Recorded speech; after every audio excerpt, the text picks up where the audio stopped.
Daily, Abiding in Jesus Christ. By Cristuto Genobaga. May 3, 2020.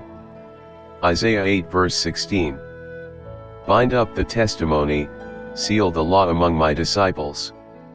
Quotation from the Spirit of Prophecy. The seal of God's law is found in the fourth commandment. This only, of all the 10, brings to view both the name and the title of the lawgiver. It declares him to be the creator of the heavens and the earth, and thus shows his claim to reverence and worship above all others. Aside from this precept, there is nothing in the Decalogue to show by whose authority the law is given. Isaiah 8 verses 17 to 20. Verse 17. And I will wait upon the Lord, that hideth his face from the house of Jacob, and I will look for him. 18. Behold, I and the children whom the Lord hath given me are for signs and for wonders in Israel from the Lord of hosts, which dwelleth in Mount Zion. 19.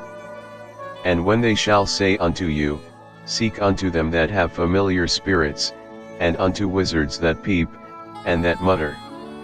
Should not a people seek unto their God? For the living to the dead. 20. To the law and to the testimony, if they speak not according to this word, it is because there is no light in them. Quotations from the Spirit of Prophecy. If men had been willing to receive the truth so plainly stated in the Scriptures concerning the nature of man and the state of the dead, they would see in the claims and manifestations of spiritualism the working of Satan with power and signs and lying wonders. Many will be confronted by the spirits of devils personating beloved relatives or friends and declaring the most dangerous heresies. We must be prepared to withstand them with the Bible truth that the dead know not anything and that they who thus appear are the spirits of devils.